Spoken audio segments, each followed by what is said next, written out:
Muy buenas noches, soy Alejandro Silva y esta es La Nocturna. Hoy vamos a analizar un incidente que ya tiene una semana de haber ocurrido y es el asesinato del alcalde de Uruapan, Michoacán, Carlos Manso. Y para analizar si hubo un quiebre, un cambio en la estrategia o en ciertas acciones de seguridad que ha estado realizando la administración federal que encabeza Claudia Sheinbaum, nos acompañan esta noche la doctora Ana Gabriela Sainz, directora de la carrera de la licenciatura en Ciencias Sociales, Política y Gobernanza de la UDEM. Bienvenida. Gracias, aquí andamos. Y que también nos acompaña Javier Sepúlveda, periodista y analista político. Bienvenido, Javier. Gracias, Alejandro. Gracias por la invitación. Y de casa, José Daniel Borrego, que tiene ganas de calentar la plaza para variar, Borrego. Es correcto, como siempre.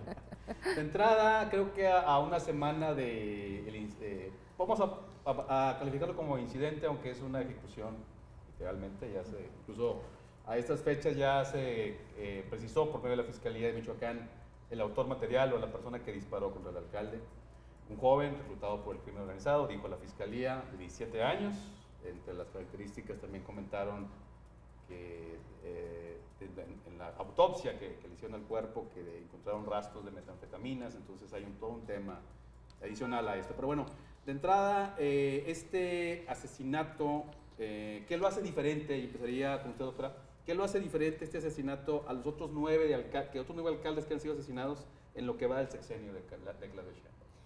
Pues creo que de entrada lo que lo hace diferente es la atención que se le ha puesto, pero por el personaje, ¿no? O sea, ya había una atención hacia Carlos antes de que esto sucediera, ya había ahí incluso notas periodísticas que lo llamaban el Bukele mexicano por estar siendo que enfrentaba o que hacía una batalla frontal contra el narco y de ser mano dura contra la delincuencia. Creo que eso es de inicio lo que da la atención más fuerte, pero también es porque pasa en Michoacán, ¿no? O sea, el que pasa en Michoacán y que los otros casos, unos fueron en Guerrero, Oaxaca, otros lugares que estamos más, no que estemos más acostumbrados a que pasen cosas, porque Michoacán también ha sido zona caliente fuerte, y Uruapan, que siempre ha sido catalogado entre los municipios más peligrosos del país, pero sí pasa en uno donde estamos observándolo mucho,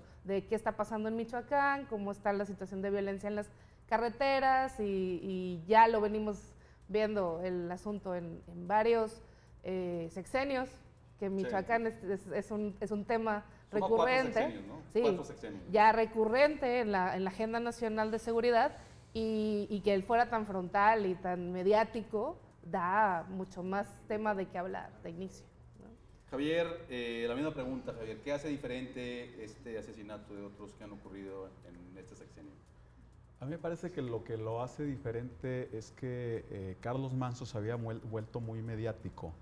Estaba apareciendo en meses y semanas recientes en los principales medios nacionales, sobre todo radiofónicos, electrónicos, en entrevistas en donde era muy recurrente su actitud de echada para adelante, incluso el que se gane, como decía aquí mi compañera de mesa, se hubiera ganado el mote o el alias del Bukele mexicano, tenía que ver pues con el desparpajo con que decía que a los delincuentes no había que meterlos a la cárcel, simplemente había que eliminarlos.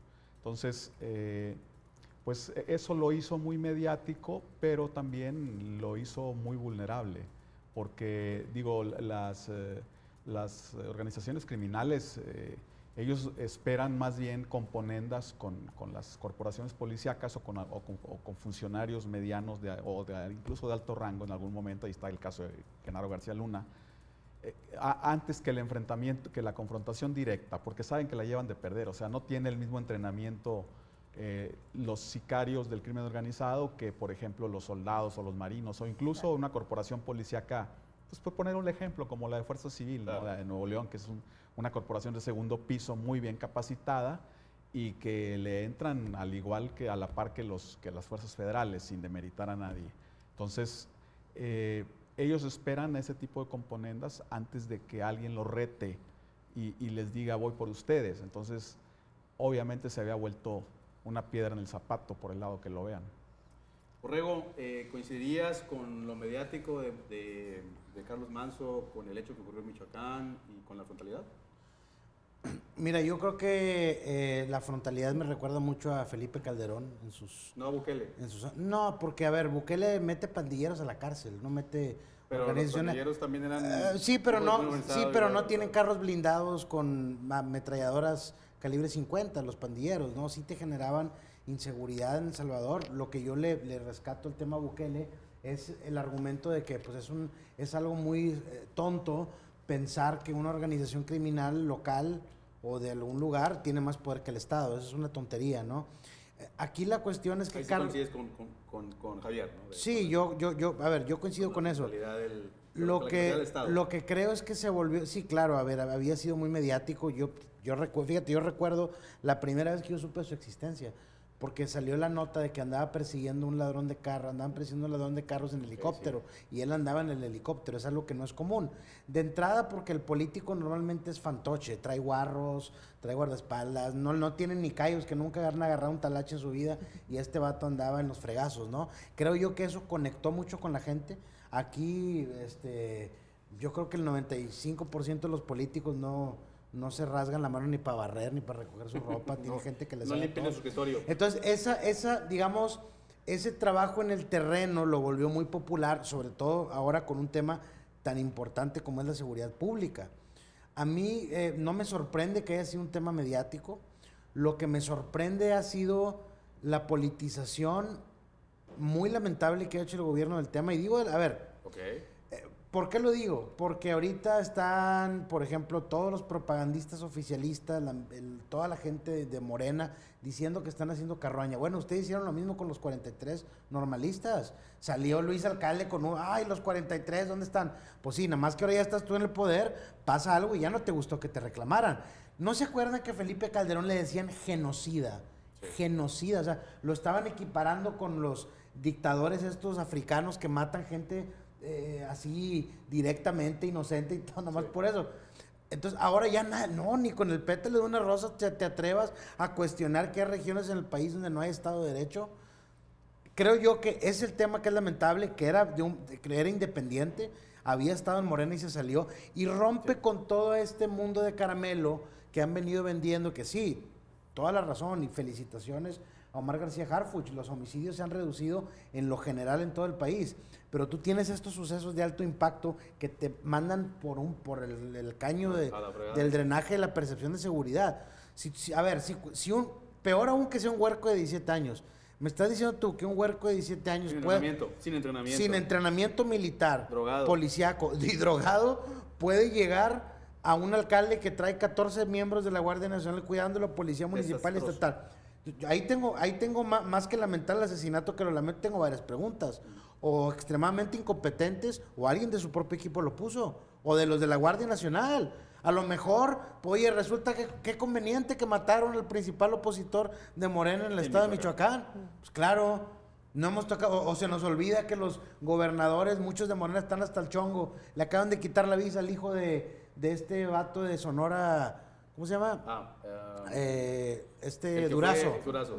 Le acaban de quitar pues son ellos los criminales, los políticos. Claro. ¿Por qué no hacemos? Dicen, yo no queremos guerra. Entonces, ¿qué vas a hacer? ¿Qué vas a hacer? ¿Vas a llegar? Señor sicario, ¿puede dejar por favor su armamento de alto calibre y se inscribe a los planes de bienestar de Morena?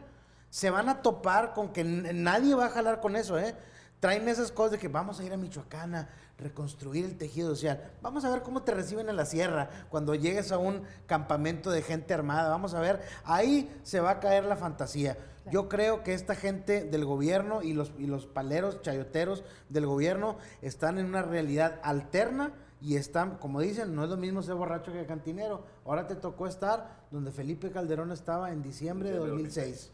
Ahora, para los otros panelistas, creo que Borrego acaba de mencionar un tema relevante, ¿no? Si la primera reacción del gobierno federal oficial, porque el no oficial fue minimizar el hecho y decir que había carroñerismo político en ese tema, fue explicar que tenía 14 elementos de la Guardia Nacional como parte de su escolta, ¿Lo consideraría un error de comunicación? Sí, sí, o sea, de hecho ahorita que lo decías, Borrego, creo que, y el propio Carlos rechazaba el decir que le dijeran el Bukele, Sí. Me recuerda más a los años de alcalde del Bronco, ¿no? O sea, este personaje que hablaba y vociferaba sobre el narco y lo que ocurría. Y sin duda es un error, o sea, el decir, pero estaba muy cuidado, ya le habíamos dado chance, y es de sí, pero de todas formas pasó. Pero de todas formas ocurrió. Que es peor, ¿no? Suena peor, sí, suena completamente peor y va de la mano con teorías, posiblemente teorías de conspiración, que también están permeando en el tema de que ella salió caminando de Palacio Nacional. Exacto. Y también alguien llegó hasta ella para acosarla, ¿no? O sea, que también ahí se está prestando a que la gente diga, oye, entonces es montaje, oye, Claro. es una cortina de humo, oye, ¿qué está pasando? Y es de, pues, ¿quién va a tener más seguridad que la presidenta? Y en 3 cuadras no la pudiste proteger a este con 14 allá en un pueblo, tampoco. O sea, entonces es de, la seguridad no es ni con los que tienen el poder, está exactamente. llamativo. Vamos a un corte y regresamos para seguir con este tema donde ya han surgido las preguntas. Y regresaría con Sepúlveda para otra ronda de preguntas. No se vaya, siga aquí en La Nocturna. Soy Alejandro Silva.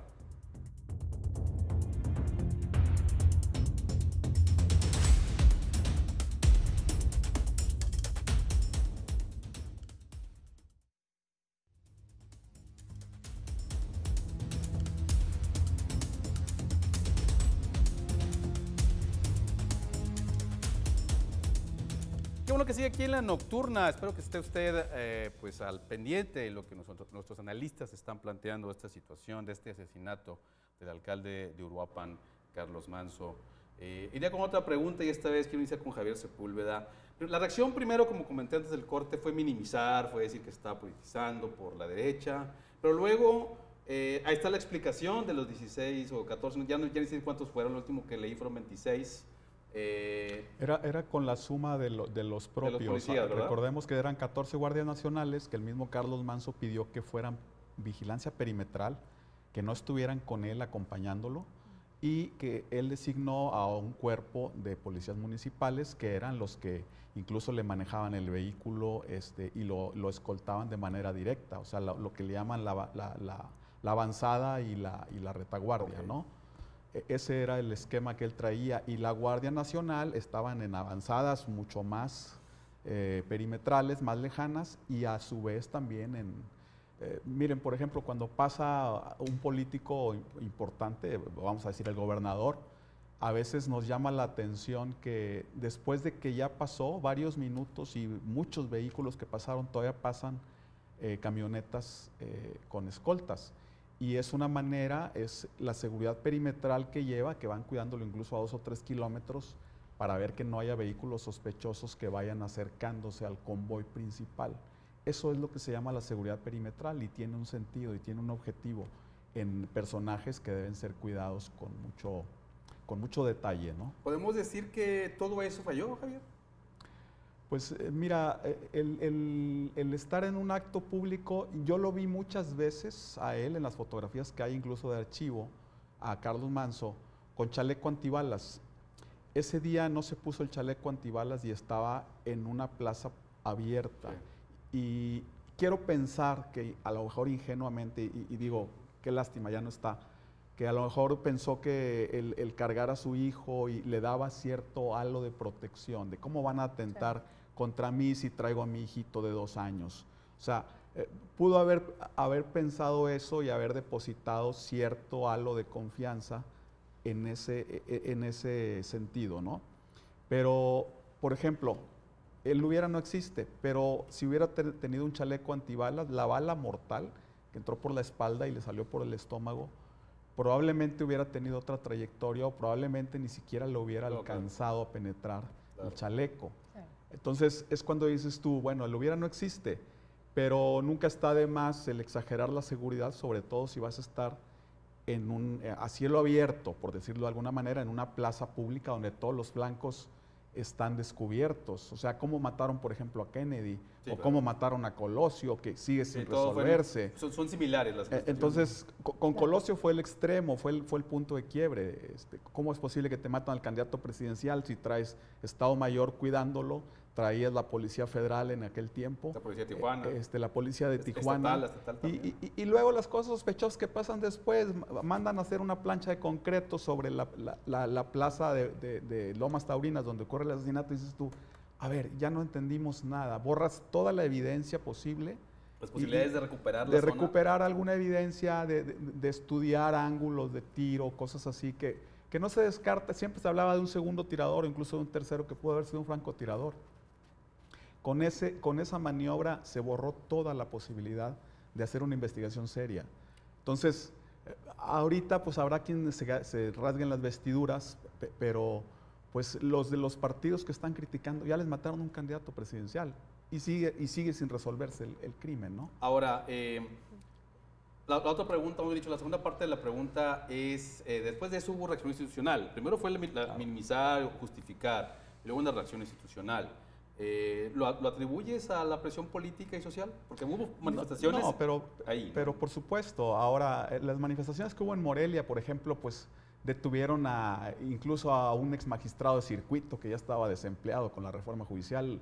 Detuvieron a algunos personajes que iban embosados y resultaron que eran priistas. O sea, el grupo que vandalizó el interior del palacio y que rompió cristales era gente que eran reventadores. No estoy defendiendo ninguna posición. El punto es que siempre salen a río revuelto la ganancia de pescadores y aquí pues son extraños. Y aparte la presión mediática internacional, inmediatamente salió el subsecretario de Estado, Christopher Landó, inmediatamente salió el embajador Ronald Johnson, otra vez a remarcar, estamos para ayudarlos, dijo Christopher Landó, el embajador, pues que se hagan las investigaciones. O sea, inmediatamente reaccionaron porque vieron un área de oportunidad también para justificar un tanto lo que está haciendo Donald Trump en aguas internacionales del Pacífico. Ya perdí la cuenta de las lanchas que ha torpedeado, ya se están quejando organismos internacionales, ya se está quejando Gustavo Petro, Nicolás Maduro. Bueno, Petro desde el principio estuvo diciendo que eran pescadores y que no eran narcotraficantes. Sean lo que sean, a lo mejor la maniobra tiene sus bemoles porque finalmente, si bien son aguas internacionales, pues se le está tratando como si fuera una declaración de guerra. O sea, claro, se está utilizando armamento de alto calado contra una lancha. Que dices tú, oye, pues digo, perdón la comparación, pero es como matar pulgas a cañonazos. Toda proporción guardada. Borrego, ¿coincides en que la presión internacional cambió también la reacción o lo que pudo haber seguido siendo la reacción de parte del gobierno federal? Yo creo que es la misma reacción que tuvo la prensa extranjera con el tema de los normalistas de Ayotzinapa, fue exactamente lo mismo. De hecho, la prensa internacional fue muy crítica del sexenio de Peña Nieto y a ver, México está lleno de ejemplos similares, bien lo decía Javier, el tema de Colosio, pero fíjate qué interesante lo que dijiste, porque es cierto, o sea, los que ahorita están diciendo ese tema tienen un magnicidio que no resolvieron. Dos. La historia los condena. Ok, entonces, bueno, yo estoy de acuerdo contigo, pero curiosamente aquí, ¿no tendrá que ver algo Morena con lo que le pasó al alcalde? Nadie lo ha mencionado. Digo, pues, a lo mejor tiene una explicación. Ahora resulta que un huerco, como dice Silva, drogado, vino a hacer todo esto, sin entrenamiento vino a hacer todo esto. Yo, sinceramente, yo no me la compro. También me parece, fíjate, te voy a platicar una anécdota que me acordé. Ahorita que mencionaste lo del tema de la cuestión de que hay cierta sospecha de lo del tema de Claudia, que si fue montaje o no. Hace años, cuando Peña Nieto era presidente, vino a Monterrey a visitar a una niña que se había quemado en un accidente aquí en el hospital universitario. No recuerdo cuál fue el accidente en sí mismo, pero recuerdo que vino a visitar a algunos enfermos al hospital universitario. Bueno, yo vivo a algunos kilómetros de ahí, un perímetro, ¿no? Que está dentro de un perímetro razonable. Y a mí salí de mi casa y me tocó ver, pues, unos, ¿qué te diré? 20 militares con armas largas caminando afuera en la calle. Y les dije, oiga, ¿que pasó algo? Que dijo, no, pues, una caminata de rutina. Y mis amigos y yo nos reímos, dijimos, pues claro que no. Quedó claro que era parte del perímetro de seguridad del presidente de la República.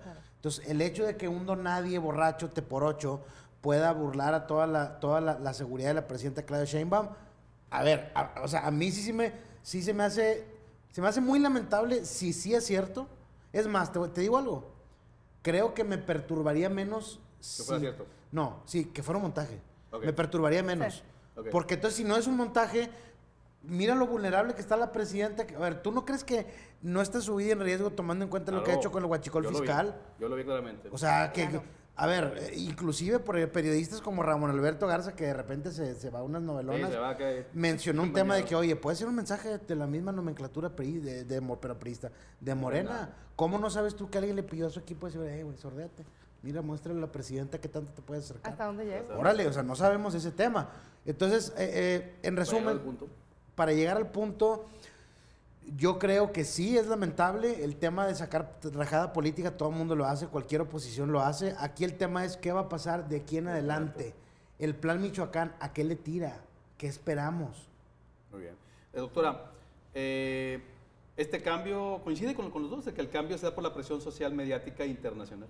Sí, y una de las grandes notas de la semana fue la forma en la que la presidenta reaccionó hacia esta marcha que se está convocando para el día 15 de la generación Z, y que también por ahí hubo partidos políticos que se intentaron subir al tren y demás, pero el decir de no es legítima, y es de, ay, ¿cómo que no es legítima? Son ciudadanos que están molestos igual que estamos molestos nosotros. Siempre va a ser legítima la protesta y siempre va a ser legítimo que escuchemos al pueblo. O sea, independientemente de quién lo está organizando, hasta los partidos políticos, si lo Son están legítimos. organizando, son legítimos. Legítimos. Es una queja hacia allá. Que esté su jale. Y es Es lo su que jale, tienen que sí, hacer, claro. exacto. Y que lo hicieron, como bien dices, el caso de Ayotzinapa, o sea, yo me ponía a pensar en, no solo es parecido, o sea, también es parecido en el timing político, es de, hace claro. un año de que llega al poder, en el que ya veníamos con una percepción bien ganada, estábamos en tiempo de Peña Nieto, estábamos con el Save in México, sí, cierto. terminando el Pacto por México, y ahí en ese timing fue cuando pasa Ayotzinapa. Se puede tratar de llevar a un extremo igual, y entonces es de, ¿qué es lo que queremos que esto pase? Porque estamos enfocándonos en Carlos, pero hubo otros 9, y ha habido de otros niveles de gobierno otros casos similares. Y el caso de que sea un niño, porque 17 años de ser un Oye, niño, pues, ya te da más entonces- aristas de donde hablar. Entonces no jaló eso de atender las causas. Cuando llegó AMLO tenía 10 años el huerco ese. Bueno, eso también lo cuestionaron a otro conductor de noticias que hizo la referencia también. No, yo lo hago públicamente. Y el que nuevo. me quiera cuestionar que venga y con gusto lo debatimos. Ahora, ¿qué más allá de las teorías de conspiración y todo esto, ¿no, doctora? Sí, veremos algo, o esperamos todo, ¿verdad? Pero veremos algún cambio real en la estrategia de seguridad ahí en Michoacán. Tienen que hacer algo, o sea, se tiene que hacer algo, lo comentaba al principio de, tenemos 4 sexenios justo teniendo que hacer, tomar cartas importantes o acciones importantes en Michoacán, y creo que no puede ser la excepción ahora, no puede ser la excepción.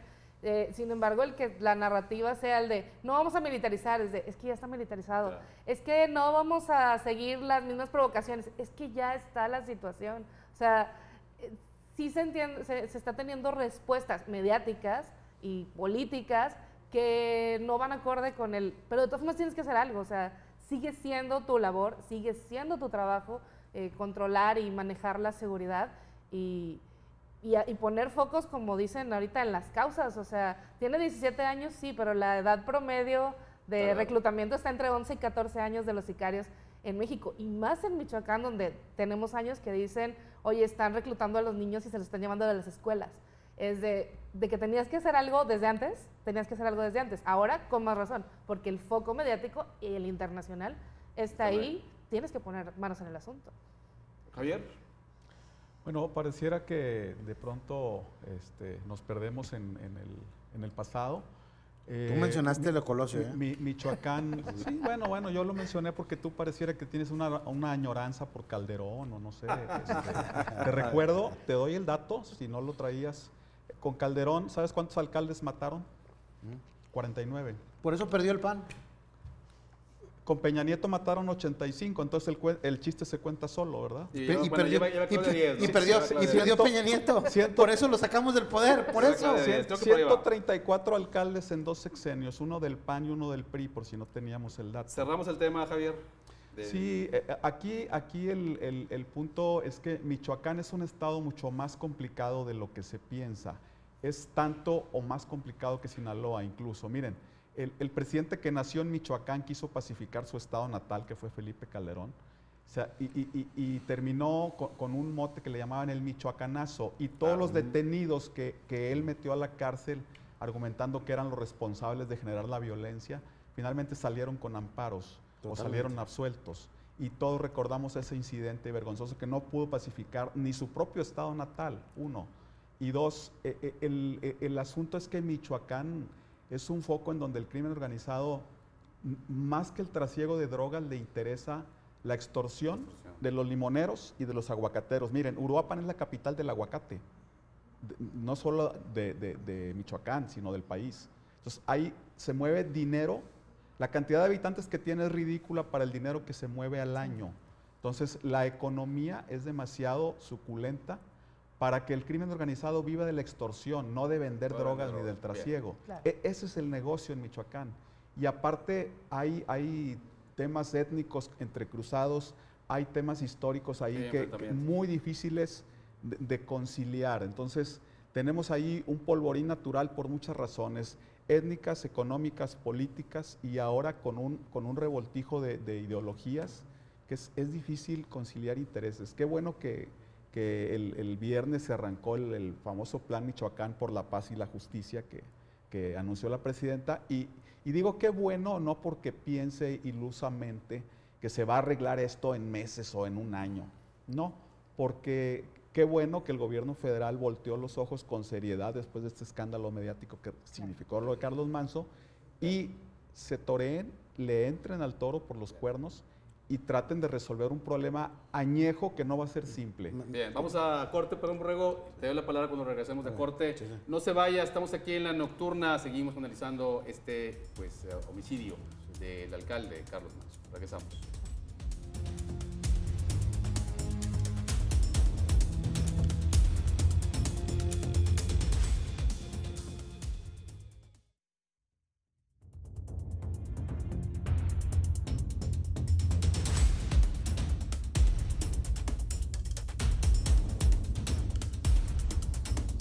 Que sigue aquí en La Nocturna analizando este incidente, este homicidio de Carlos Manso, y Javier Sepúlveda antes del corte mencionaba que cuando menos se volteó a ver un estado complicado y enumeró las complicaciones no nada más de seguridad, sino incluso hasta éticas dentro de un estado tan complejo. Y Borrego pedía la palabra y lo dejo hablar. Adelante, Borrego. Sí, mira, me gustaría puntualizar algunas cosas. La izquierda mexicana vive de fantasías y de cosas que no son ciertas. Por ejemplo, dicen que Felipe Calderón inició la guerra contra el narcotráfico y su administración, sí, claro, inició este operativo al vapor igual que el plan en 2 días llamado Plan Michoacán que anunció Sheinbaum, igualito al vapor. Hay que recordar que Felipe Calderón manda a las Fuerzas Armadas por petición de Lázaro Cárdenas Battel, hijo de Lázaro Cárdenas, gobernador en ese entonces del PRD, nieto de Lázaro Cárdenas. ¿Por qué? Porque llegaron, no sé si recuerdan ustedes, que llegó un grupo armado a un salón de baile a aventar unas cabezas ahí. Fue una noticia muy impactante. El gobernador pide a las fuerzas federales y Felipe Calderón aprovecha la situación, hace un despliegue militar, después otros estados comienzan a salirse de control. Me parece que en ese momento pues, no había la planeación necesaria porque el presidente Calderón sintió que era algo que tenía que entrar a pagar ya. Yo veo lo mismo que está pasando en el caso de lo que está haciendo el gobierno federal actual. Lo que sí me deja un muy mal sabor de boca es que ya hayan matado a un montón de gente en Michoacán, un líder limonero, al mismo Hipólito Mora que fue de las autodefensas, a otros alcaldes, pero el incentivo para salir a anunciar esto fue el impacto mediático. Claro. Ese fue el tema, o sea, me está doliendo en redes, me está doliendo en un trending topic, entonces vamos a salir a resolver este tema. Me parece muy grave lo que está pasando, me parece que inclusive están ahorita todos los morenistas. Yo le comenté a Luis Alcalde en una publicación que hace, porque en respuesta a los ataques de la derecha pone la encuesta del Financiero donde dice Claudia tiene 70% de aprobación, y yo le pongo en un comentario abajo y le pongo la gráfica de la encuesta y le digo, pues sí, nada más que tú estás viendo que está ahorita en 70, pero tenía 85 hace 6 meses. Viene en una tendencia a la baja. Y esta muestra de esta encuesta fue tomada antes de lo que pasó con Carlos Manso. ¿A qué voy con todo eso? Creo yo que les está gustando de más estar en el poder de una manera sin rendir cuentas. Cualquier crítica hacia el poder les duele demasiado. Y lamentablemente a mí, mira, vamos a pensar que yo estoy totalmente de acuerdo, que es reprobable, es repugnante y debe ir a la cárcel todo agresor y acosador sexual, pero pasamos del sábado de que la víctima era un alcalde que enfrentó el crimen directamente, matado a quemarropa enfrente de sus hijos y su esposa, y el martes ya la víctima nacional era la presidenta. Oye, sí. ¿Qué? ¿En serio? O sea, me estás diciendo... A ver, eso sí ya a mí me vuela la cabeza. Voy a cerrar con este comentario. Sí. La ciencia médica es considerada la ciencia que siempre está delante de todas, porque todos los avances tecnológicos se aplican en la medicina primero que en otras áreas. Y en las salas de urgencias hay un concepto que se llama triaje médico. El triaje médico significa que tú tienes que priorizar en una sala de emergencias quién es el que está más grave, a quién vas a atender primero, el que está llegando infartado o el que trae un dolor de panza porque se comió una orden de tacos echada a perder. Obviamente el que se está infartando. O sea, tú tienes que encaminar tu esfuerzo a lo primero, ¿no? Eso es lo que se debe de hacer a nivel social. ¿Qué es lo primero? La inseguridad, la ingobernabilidad. Ese es el punto principal.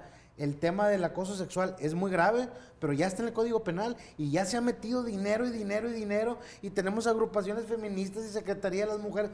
Por el amor de Dios, no hay nadie que esté de acuerdo con lo que pasó con Sheinbaum. Nadie en este país.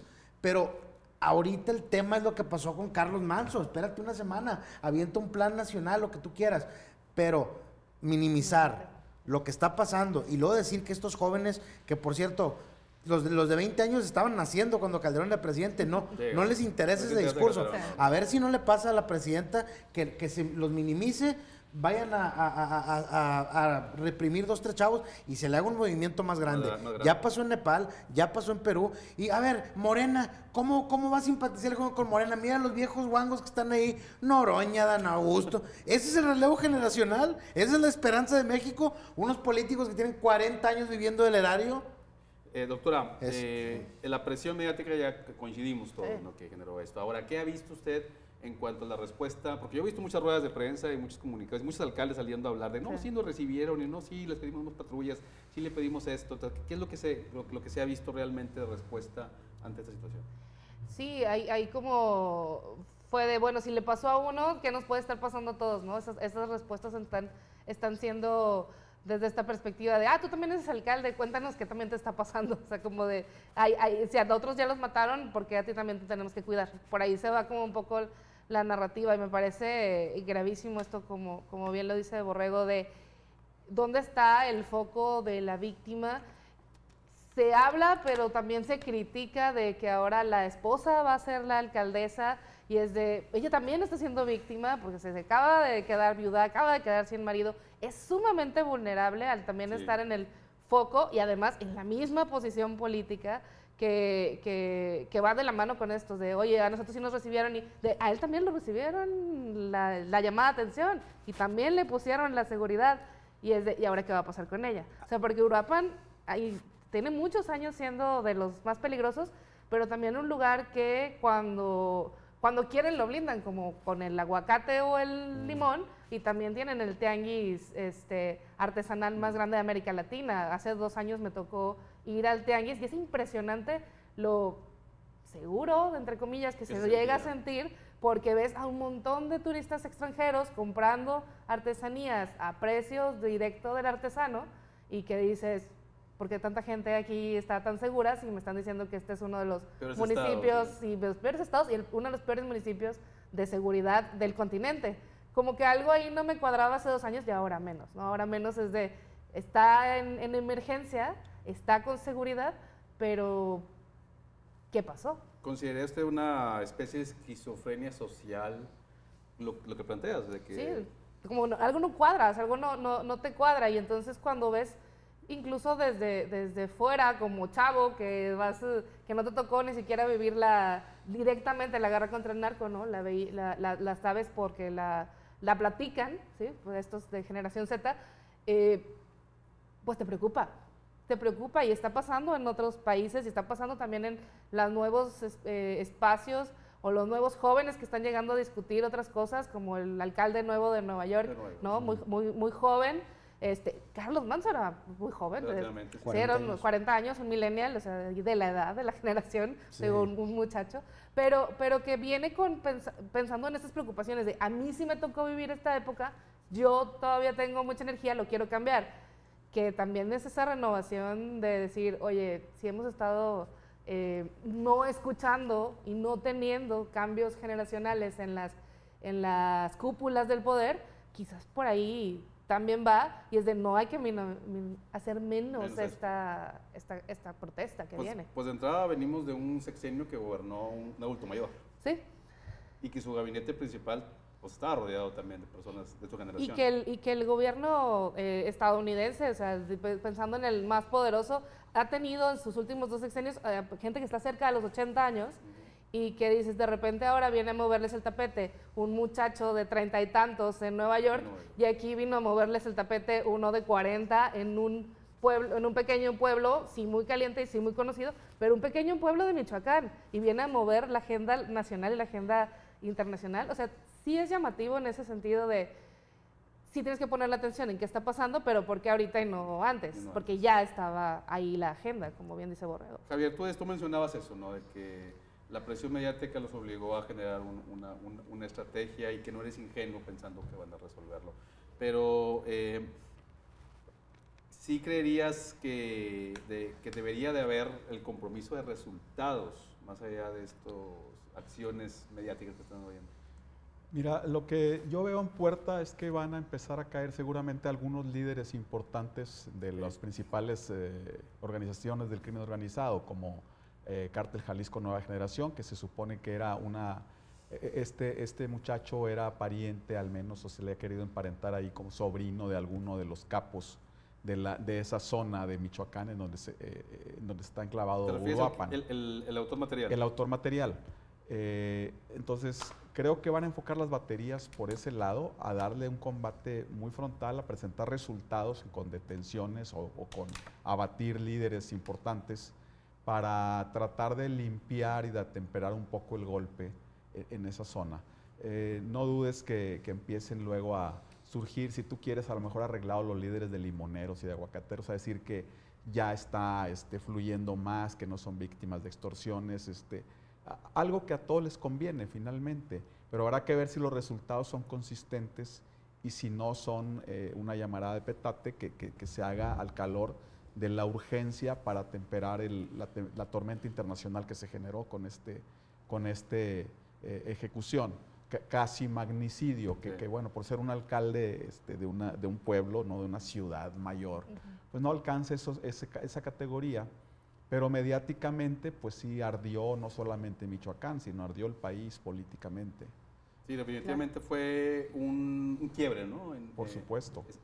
Por supuesto. Y un quiebre justamente al pasar el primer año de la presidenta. Entonces, ahí pues sale la urgencia, porque justamente uno de los argumentos fue, bajamos la criminalidad de alto impacto entre el 25 y el 28%, traían por ahí las cifras.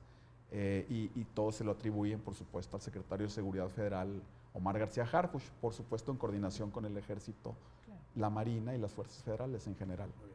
Vamos a corte y regresamos para cerrar esta mesa de análisis sobre el asesinato de Carlos Manso y sus consecuencias políticas, de seguridad y hasta económicas, se puede decir de esta manera. Regresamos aquí en La Nocturna.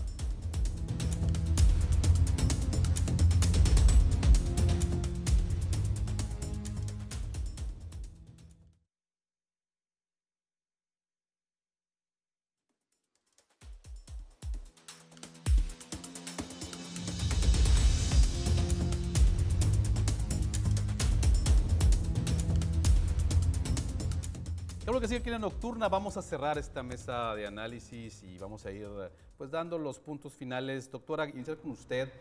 Bueno, también el hecho de que se haya nombrado a la esposa del alcalde, que es parte de un movimiento, que se llama el movimiento del sombrero, ya para cerrar este tema, una conclusión y un análisis breve sobre si también se hizo una operación política, ¿no? Para evitar que creciera la importancia de este movimiento. Sí, es una, buscar una solución muy al estilo gringo. Hoy en la mañana alguien me decía, no, pero es que ¿por qué la esposa, si ella también es víctima?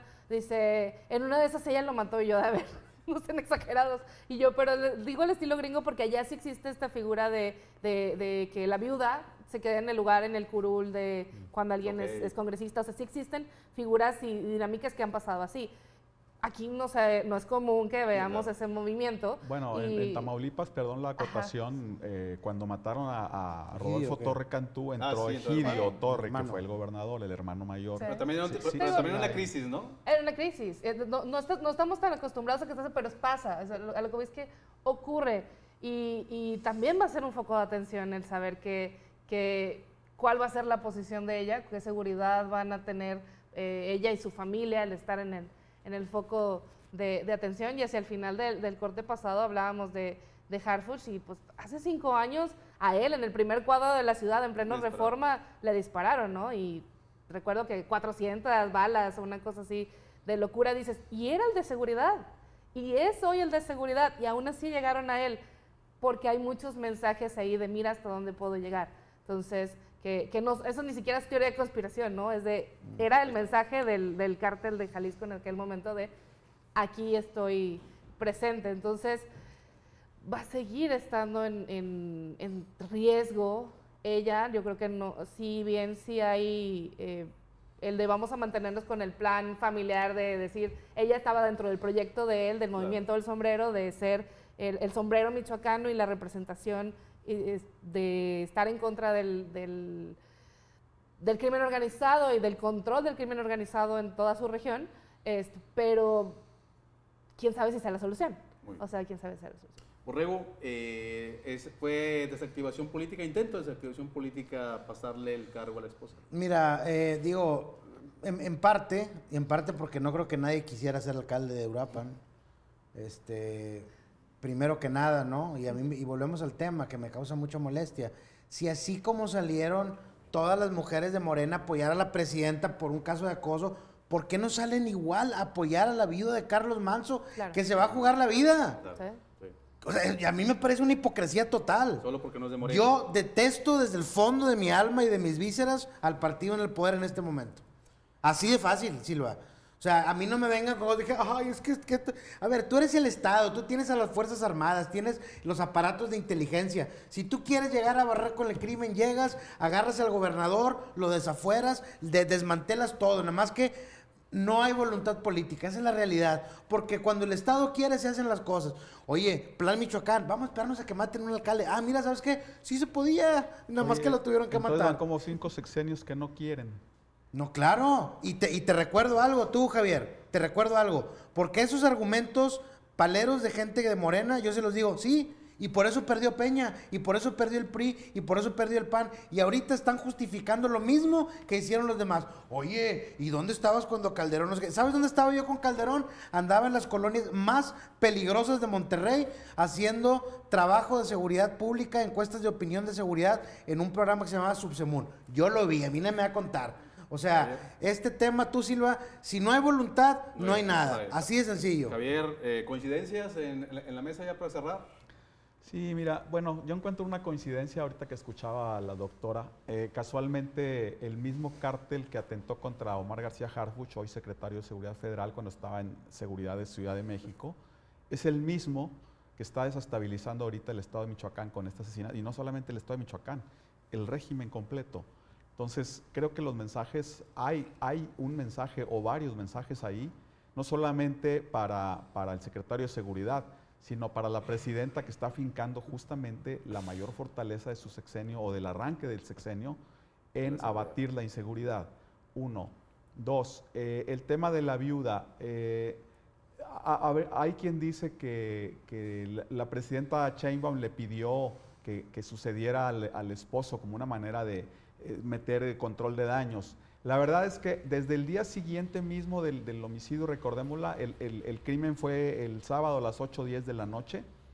Ella el domingo por la mañana estaba en la plaza dando un discurso inflamado diciendo que la bala que mató a su esposo en realidad va a hacer crecer un movimiento, el movimiento del sombrero, y que ella va a continuar con ese legado. Sí, creo que la decisión familiar y política ya estaba tomada dentro del primer círculo. Entonces, creo que la entrevista con la presidenta fue una manera de decir, a ver, vengo a decirle que voy a tomar posesión y en lo que pueda apoyarme, Creo que fue una presentación mutua y una petición de ayuda. Oye, lo que te faltó de ayuda para mi esposo, pues dámelo a mí.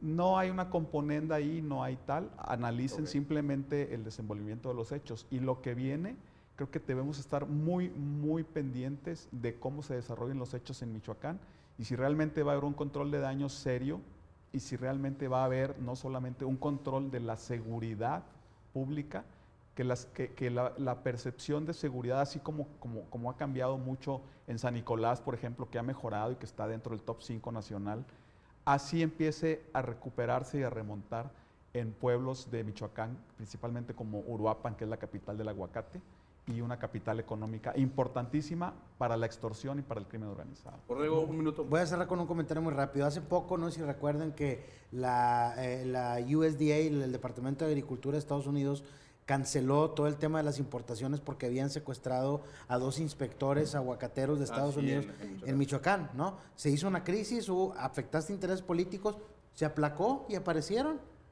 Mira, ahí sí se pusieron hasta los criminales y los políticos de acuerdo. ¿Qué es lo que creo que va a pasar? Creo que a la señora no le van a hacer nada, porque ya no conviene hacerle nada, aparte que no es Carlos Manso la señora. Entonces yo creo que todos salieron con la suya, al gobierno le convino, quienes lo hayan querido matar, independientemente de quién haya sido, se van a ir bien calmados porque ya no está Carlos Manso, ya todos se lavaron las manos y aquí no pasó nada, hasta que le vaya a tocar a alguien de Morena, ¿eh? Ahí se van a meter en un problema muy grave, porque si esto le pasara, mira lo que pasó con Clara Brugada en la Ciudad de México, le mataron 2 colaboradores y al día de hoy no sabemos qué pasó. Muy bien, pues entonces, usted tiene... Perdón, ya no entendí. No. Entonces, la podredumbre, Javier, está en Morena, se llama Morena, el nuevo PRI. Bueno. Es el nuevo PRI, la 4ª transformación del PRI. No te corto la palabra, Borrego. Es palabra de Borrego. Exacto, es palabra de Borrego, lo dejamos aquí. Saludos, Muchas gracias saludos. por acompañarnos en la nocturna. Saludos. Espero que usted haya seguido con interés la mesa y las opiniones y visiones Verdad y absoluta. análisis de cada uno de los invitados, algunos con credenciales académicas, con credenciales de periodistas y otros como Borrego, mi amigo. ¿Qué pasó? También tiene credenciales académicas. Claro. Borrego. También es periodista y presentador. Aquí lo esperamos la próxima semana en la nocturna. Muchas gracias por acompañarnos. Soy Alejandro Silva. Saludos.